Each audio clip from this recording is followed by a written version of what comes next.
Uy, pasa talaga.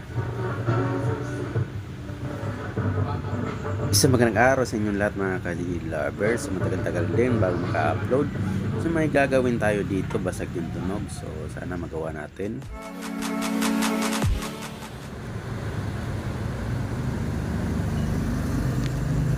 Bali nung binuksan nga natin, tinignan natin ito, nakita ko parang wala pa talagang history ng repair. Bago pa, wala namang kinalawang na parts.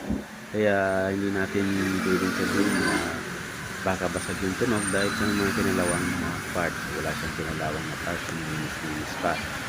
So expected na natin pag ganito, baka loose contact or ano pa man dyan.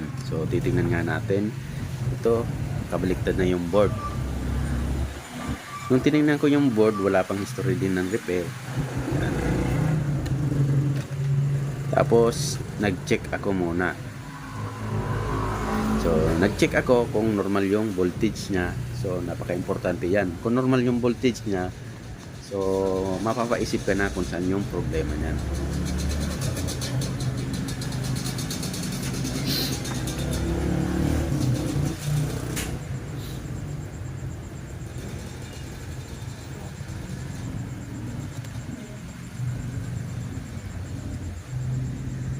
So bali dito, ito.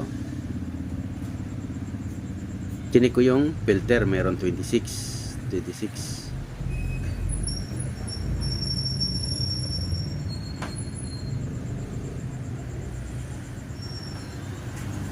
Tapos yung biasing niya ay, kita nyo naman, 0.3.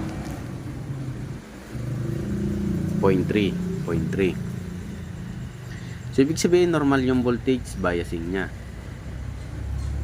So walang problema sa voltage biasing.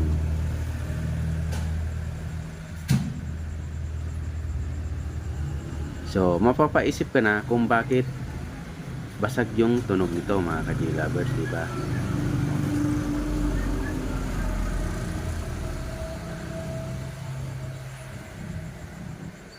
So kinabitan ko pa siya ng speaker para tingnan ko talaga kung basag yung audio nito.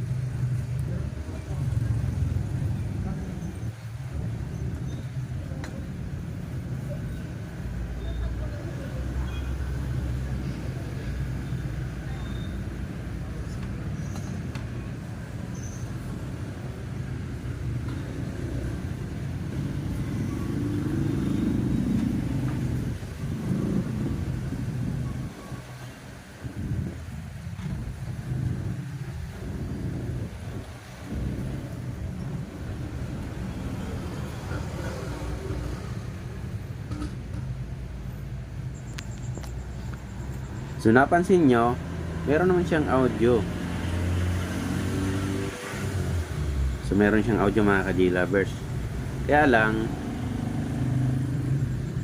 bakit basag yung tunog? So nag-audio test tayo, malinaw naman yung audio niya. So ang ginawa ko, sinilip ko yung mga ano dito, yung mga solder niya. So may nakita nga ako, yan mga loose contact, kita nyo. Yan, loose contact. So dito, hindi masyado. Tapos ito, ang napansin ko. Yan, loose contact na voltage regulator. Dalawa yan. Yung isa hindi. Ito lang yung 7812 yata to. O parang 7812 to. Yung loose contact o vice versa 7912 to. So basta ganyan. Yan lang yung napansin ko. Nung sinilip ko siya o sinum ko yung solder niya. So ang ginawa natin, nagbaka sakali ako. So niresolder ko muna itong mga ka-J-lovers. Tapos nag-test ulit ako kung magiging okay yung tunog. So pati itong ano, ito yung medyo ito 5 volts yata to. So tara.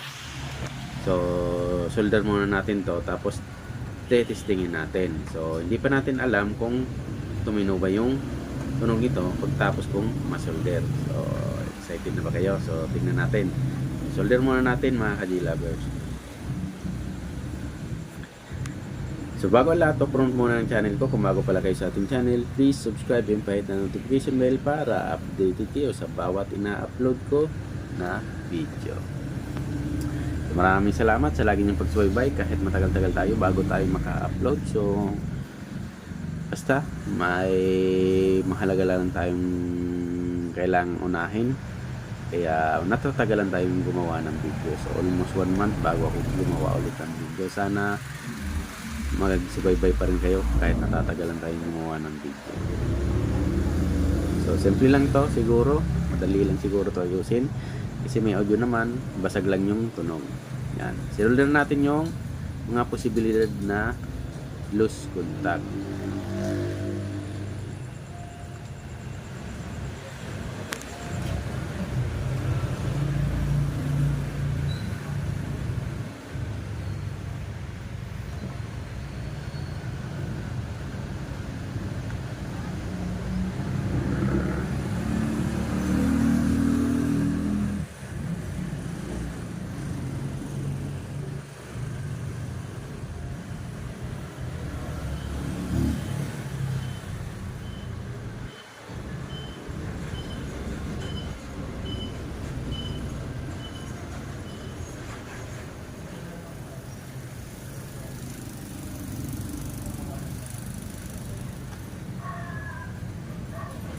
Bali nilalahat ko na yung mga dapat kong makita dyan na loose contact. So nire-resolder ko na para at least isahan na lang. Kasi pag nag-test tayo mamaya, so pag naging okay na, magsasara na lang tayo. So madali na.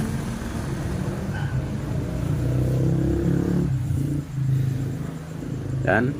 Hindi ko na siya na ini-skip mga ka-G-Lovers para makita nyo na talagang kung loose contact lang yung problema o may problema pang iba. So kung may problema pang iba, so magtitest tayo, hahanapin natin.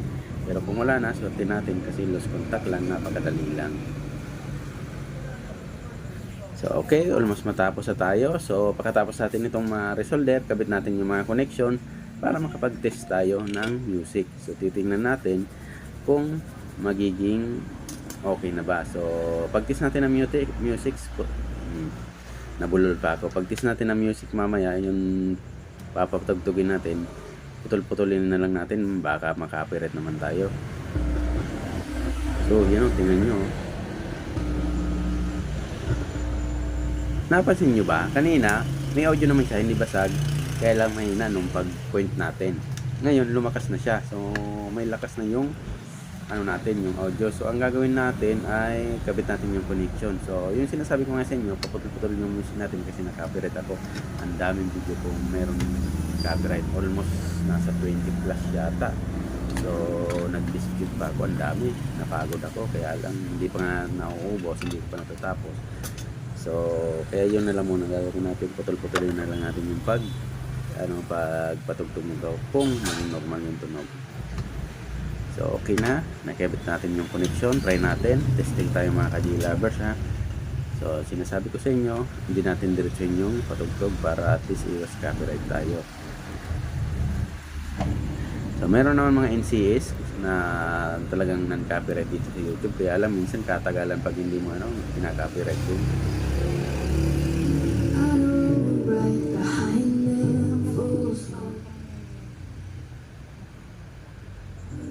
So ayan na mga ka-G-Lovers, kita nyo okay na yung tunog, both left and right meron na siyang tunog. So sana na gustuhan nyo yung video natin o meron kayo natutunan sa simpleng tutorial natin ito. Maraming salamat sa lagi nyo pagsubaybay sa ating channel mga ka-G-Lovers. Balance yan. Oh, parehas na. Oh. Parehas na. Kain na pong hugaw. Kain na, dango ka dyan.